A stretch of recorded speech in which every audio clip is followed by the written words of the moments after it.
বাইরে কিন্তু এখন অসম্ভব গরম, আর এদিকে আমি মকটেল হাতে বৌভাতের মেনু তোমাদের সাথে শেয়ার করতে চলে এলাম।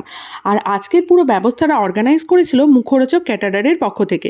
দেখো, বলতে বলতেই পাতে চলে এলো পনির সাটে উইথ স্যালাড সস, এরপরে ছিল রুমালি রুটি আর চানা মশলা। এই চানা মশলাটা খেতে জাস্ট ফাটাফাটি ছিল। এরপরে ছিল গরম গরম পিস রাইস, সাথে ভেজ ডাল আর আলু চিপস। এই কম্বিনেশনটা আমার দুর্দান্ত লাগে অ্যাজ ইউজুয়াল। আর ওই যে মাছ তো থাকতেই হবে, খাঁটি ব্রাহ্মণ বাড়ির বিয়ে বলে কথা, তাই এর সাথে ছিল গন্ধরাজ কাতলা, যেটা কিন্তু খেতে খুব সুন্দর লেগেছিল। আর এরপরেই চলে এলো লাল লাল ঝাল ঝাল মাটন কষা, যেটা সাদা ভাতের সঙ্গে খেতে উফ দুর্দান্ত লেগেছিল।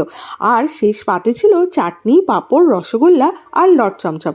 আর আমি মিষ্টিটা একটু বেশি পছন্দ করি বলে লট চমচমটা আমাকে আরও দুটো দিয়েছিল এক্সট্রা, আর সাথে পানও ছিল।